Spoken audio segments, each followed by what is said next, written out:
Big bucks being a bikie boss. Rebels elder statesman Carl LeBrook has afforded us a look under the bonnet.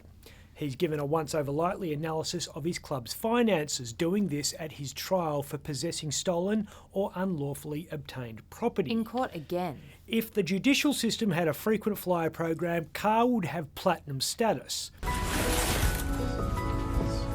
Even by his experience standards, his current legal conundrum is pretty impressive. He's having to explain the provenance of $207,000 that was on the backseat of his car when the cops pulled him over in late 2022. We all know where bikies get their money. A self-serve kiosk, so simple and quick. Disappointingly for Up Late, Carl didn't plead the cash for cans defence. He said the money wasn't ever his, it was the club's. Explained that he'd been in charge of holding club cash ever since Rebels president Nick Martin went to that big bikie clubhouse in the sky. LeBrook said Martin had fleeced the Rebels during the last couple of years of his presidency. Let's be clear on two things. First, this is just Carl's claim and dead men can't defend themselves, so it will be forever untested. And second, what Carl said is 100% right. Nick Martin was skimming off the top. Everyone knew it. He wouldn't have been the first head of an organised crime syndicate to do so. They'd do short counts, they'd lose fill slips, they'd even take cash right out of the drop box. The difference here was the scale of Martin's theft. It surprised even seasoned crims. It's breathtaking. Carl told the court that Nick had used membership dues and other income sources to line his own pockets and build his new house. The misappropriation became so brazen that veteran members cracked the shits. You mean to tell me that the money we're robbing is being robbed? A delegation told Martin to stand down as president. They delivered this ultimatum shortly before the chief was shot dead at the Perth Motorplex in December 2020. How much is a bikie membership? Ranges from $50 a week to about $75. The Rebels are at the upper end, courtesy of a supply-demand quirk in underworld economics.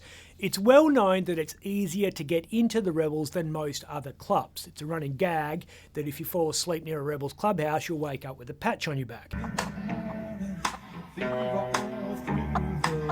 That may have been true when the club was growing fast in the late 90s and early 2000s, but 20 years on, LeBrook is cleaning up the membership register and is far pickier about who gets in. No trainers. That notwithstanding, if you knock on the Rebels' door either because you can't get into another club, come on in, there's plenty of room. Sorry, not you, Homer. Or you don't want the ball ache of going through a 2-year nomination process, it makes you a price taker and the club the price maker. It's science.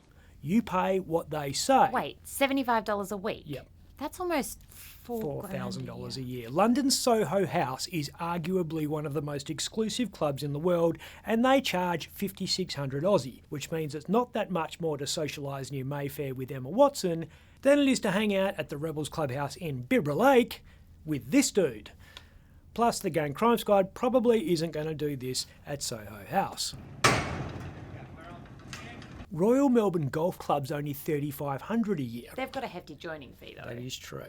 Having RFFR on your arm costs 6 times the membership of the Qantas Club, almost 4 times what the CFMEU charges for representation. You could get all of the streaming services. And there's some good viewing in there. I'm not going to lose my club.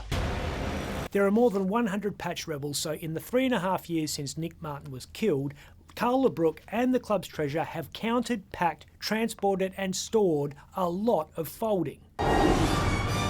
$1 million. Actually, more than 1.3 million.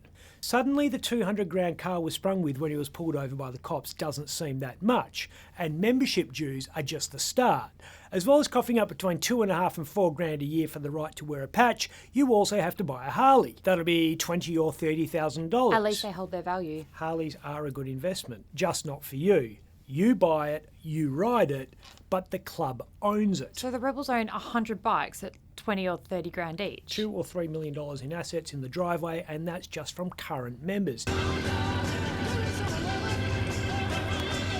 Think about how many people forfeited their bikes when they've left the club. They're all sold and the money hoarded.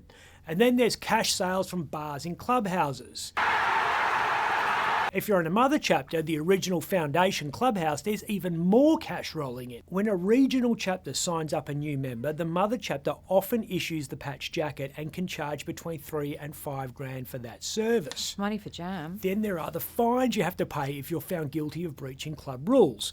Might be a $10,000 sanction if you bring your club into further disrepute by, say, not being sufficiently staunch. It was him. Get spotted wearing blue jeans instead of black ones while you're wearing a club jacket. This is our club now.